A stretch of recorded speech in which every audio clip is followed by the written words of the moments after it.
सोचिए एक ऐसे माशरे के बारे में जो सदियों पुरानी जंजीरों में जकड़ा हुआ हो। ये कहानी उसी हिम्मत की है जिसने इन जंजीरों पर सवाल उठाया और उस फिक्री इंकलाब की जिसने एक नए हिंदुस्तान की बुनियाद रखी। तो सवाल ये है कि आखिर एक पूरे के पूरे माशरे को बदला कैसे जाता है। ये सवाल जितना उस वक्त अहम था उतना ही आज भी है, और इसका जवाब हमें मिलता है 19वीं सदी के हिंदुस्तान में, जहां कुछ मुफक्किरीन ने दकियानूसी रिवायात के खिलाफ आवाज़ उठाकर नामुमकिन को मुमकिन कर दिखाया। चलिए देखते हैं कि आज हम क्या क्या समझने वाले हैं। हमारा सफ़र 4 हिस्सों में होगा। पहले हम बात करेंगे उस माशरे की जिसे बदलाव की सख्त ज़रूरत थी। फिर हम सुनेंगे उन नई सुबह की आवाज़ों को। उसके बाद देखेंगे कि कैसे जदीदियत के लिए तहरीकें शुरू हुईं, और आखिर में नज़र डालेंगे उस मिरास पर जो आज भी हमारे साथ है। तो चलिए शुरू करते हैं अपने सफ़र का पहला हिस्सा, एक माशरा जिसे तब्दीली की ज़रूरत थी। देखिए, किसी भी चीज़ के हल को समझने के लिए पहले मसले को समझना ज़रूरी है। तो आइए देखते हैं कि 19वीं सदी का हिंदुस्तान आखिर था कैसा। ज़रा जहन में लाइए 19वीं सदी का हिंदुस्तान, एक ऐसी जगह जहां मुआशरे का पूरा ढांचा सदियों पुरानी रस्मों और मजहबी अकायद पर खड़ा था।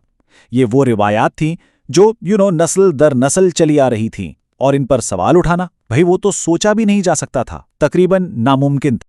और फिर इसी मंजरनामे में कुछ लोगों ने उन मसाइल की निशानदेही की जो माशरे को अंदर ही अंदर से बिल्कुल दीमक की तरह खोखला कर रहे थे। क्या थे वो मसाइल? सती की वो खौफनाक रस्म जिसमें बेवाओं को जिंदा जला दिया जाता था, बचपन की शादियां जो आम थीं, जात पात का वो सख्त निज़ाम जिसे तोड़ना मुश्किल ही नहीं नामुमकिन लगता था, और बेवाओं की दूसरी शादी पर तो सख्त पाबंदी थी। यही वो समाजी बीमारियां थीं जिनके खिलाफ एक लंबी जिद्दोजहद शुरू होने वाली थी।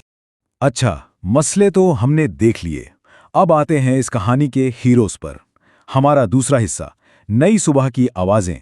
ये वो लोग थे, वो थिंकर्स और लीडर्स जिन्होंने एक अलग, एक बेहतर मुस्तकबिल का ख्वाब देखने की जुर्रत की। और इस फहरिस्त में सबसे पहला और शायद सबसे अहम नाम है राजा राममोहन राय का। उन्हें इंडियन रेनेसांस यानी हिंदुस्तानी फिक्री बेदारी के दौर का बानी माना जाता है। और उनका कमाल बताए क्या था? उन्होंने मगरबी अक़लियत पसंदी और कदीम हिंदुस्तानी फ़लसफ़े को इस तरह जोड़ा कि एक बिल्कुल नया रास्ता निकल आया। उनकी सोच का अंदाज़ा उनके इस कौल से लगाया जा सकता है, मज़हब का मौजूदा निज़ाम सियासी मफाद के लिए मुनासिब नहीं, तब्दीली ज़रूरी है।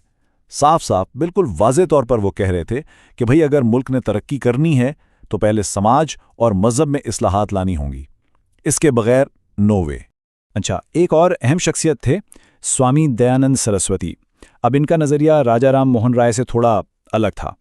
उनका कहना था कि हमें असल बुनियाद की तरफ वापस जाना चाहिए, यानी वेदों की जो खालिस तालीमात हैं उन्हें अपनाना चाहिए। उनके नज़दीक वही असल धर्म था। उनका पूरा फ़लसफ़ा उनकी इस एक बात में आ जाता है, मैं सिर्फ उसी चीज़ को धर्म मानता हूं जो सच्चाई और इंसाफ के मुताबिक हो, और जो इस पर पूरा न उतरे उसे रद्द करता हूं।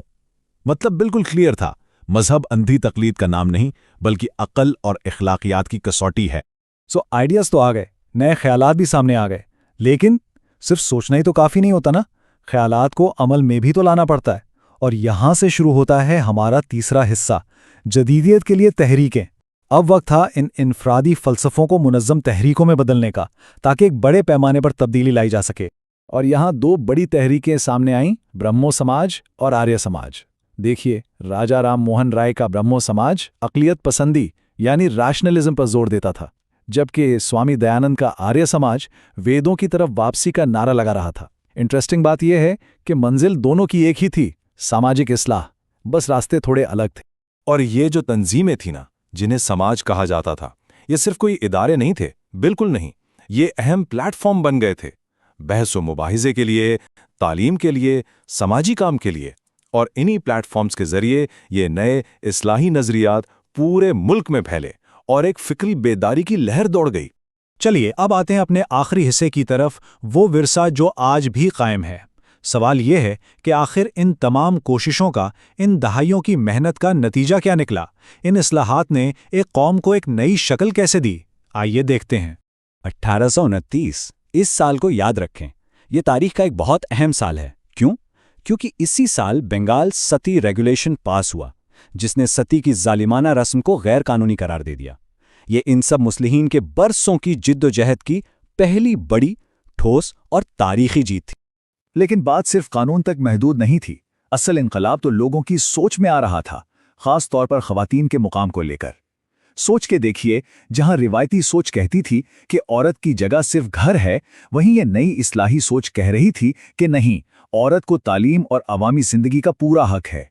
जहां बेवा के दूसरी शादी का सोचना भी गुनाह था, वहीं अब उसकी हौसला अफजाई की जा रही थी। ये एक बहुत बड़ी, एक जमीन आसमान की तब्दीली थी। और इन तहरीकों के असरात बहुत दूर तक गए। इन्होंने जदीद तालीम की बुनियाद रखी, ज़ात पात के निज़ाम की जड़ों को कमज़ोर किया, एक नए पढ़े लिखे मुतवस्सित तबके को जन्म दिया, और सबसे बढ़कर इसी फिक्री ज़मीन पर आने वाले वक्त की कौम परस्ती की तहरीक का बीज बोया गया। तो मुख्तसरन ये कि 19वीं सदी के इन समाजी मुस्लिहीन ने जदीद हिंदुस्तान के लिए वो मजबूत फिक्री और समाजी बुनियाद फराहम की जिस पर आज भी बहुत कुछ खड़ा है और जिसके असरात हम आज भी महसूस कर सकते हैं। और ये पूरी कहानी हमें आज के लिए एक बहुत अहम सवाल पर लाकर छोड़ती है। सोचने की बात है कि आज की ऐसी कौन सी रस्में या रिवायात हैं जिनको शायद आने वाली नस्लें इसी तरह देखकर बदलना चाहेंगी।